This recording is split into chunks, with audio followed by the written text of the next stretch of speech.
everybody, Rose here from Rose M Creations. Thanks for joining me on my art journey and welcome. So I have a 16 by 20 gallery wrap level 3 canvas, and I have a bunch of leftover paint from another project, and they're mainly blues, and there's a green and some white. And I think I'm gonna do a tree swipe, but with a twist. I want to do a flip cup. Usually tree swipes, they flood the canvas with white and then they put strips of colors and swipe. So I'm gonna do a flip cup, then just put a strip of white, swipe, and then do the tree. I think we'll see, you know, and I'll see. And this is a 16-ounce cup, so, and this is 16 by 20, so 16 ounces should be fine.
There's something in the air.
see a little closer. This kind of looks like a moon to me. I don't know. Anyway, I will show it to you dried. Alright, here it is dried. I'm not sure about it. I don't know if it's too much blue. I'll get you in closer.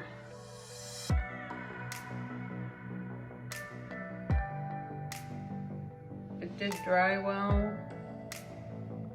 but I'm not sure about the composition. Let me know, what do you think? Keep it, pour over it. I haven't varnished it because I can't decide. I've been staring at it for a while. So anyway, there it is. Thanks for joining me, and peace to everybody.